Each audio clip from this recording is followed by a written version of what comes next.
యమున చాలా సీరియస్గా లోపలికి వెళ్ళిపోయి లక్ష్మి బ్యాగ్ తీసుకొచ్చేసి ఇలా విసిరి కొడుతుంది. ఇక ఆ బ్యాగ్ని అలా చూస్తూ ఉంటుంది లక్ష్మి. ఇన్ని రోజులు నిన్ను గుడ్డిగా నమ్మినందుకు, ఇన్ని రోజులు నీకు సపోర్ట్ చేసినందుకు, ఇన్ని రోజులు ఆడినందుకు నాకు బాగా బుద్ధి చెప్పావు. ఇక మీదట నువ్వు ఈ ఇంట్లో ఉండటానికి వీల్లేదు, వెళ్ళిపో ఇక్కడ నుంచి అని అంటూ గట్టిగా అరుస్తుంది యమున. బ్యాగ్ని అలా విసిరి కొట్టడంతో లక్ష్మి అందరూ కూడా షాక్ అవుతారు. లక్ష్మి ఏడుస్తూ అలా బ్యాగ్ వైపు చూస్తుంది. వెళ్ళిపో, నీకు ఇక మీదట నేను ఎప్పుడు సపోర్ట్ చేయను, నేను నిన్ను నమ్మినందుకు నాకు భలే బుద్ధి చెప్పావు అని అంటూ యమున అంటుంది.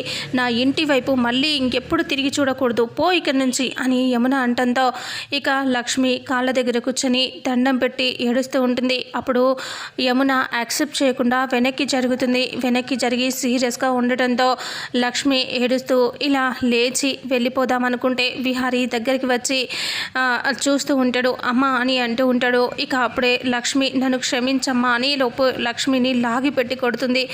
ఇక యమున సీరియస్గా ఇలా అంటుంది, వెళ్ళిపో ఇక నుంచి అని అంటంతో లక్ష్మి బ్యాగ్ తీసుకొని వెళ్ళిపోతూ ఉంటే విహారీ దగ్గరికి వచ్చి అమ్మ వద్దమ్మా, అలా చేయొద్దమ్మా, లక్ష్మిని పంపించొద్దమ్మా అని అంటూ ఉంటే విహారీని గట్టిగా కొట్టి చెంప మీద కొట్టేసరికి అందరూ షాక్ అవుతారు. ఇక అప్పుడే విహారీని కొట్టి ఇలా అంటుంది యమున, చూడు విహారీ, ఇంకొకసారి నువ్వు లక్ష్మి గురించి ఆలోచించిన, లక్ష్మి కోసం మాట్లాడిన, లక్ష్మి కోసం తన వెంట బయటికి వెళ్ళిన, లక్ష్మిని మళ్ళీ ఇంటికి తీసుకొద్దామని అనుకున్నా, ఏం చేయాలి అనుకున్నా చెయ్యటం కుదరదు, చెయ్యకూడదు నువ్వు అని అంటూ, ఒకవేళ నువ్వు అలా చేసావంటే నేను చచ్చినంత ఒట్టే అని అంటూ విహారీ చెయ్యి తీసి తల మీద పెట్టుకుంటుంది.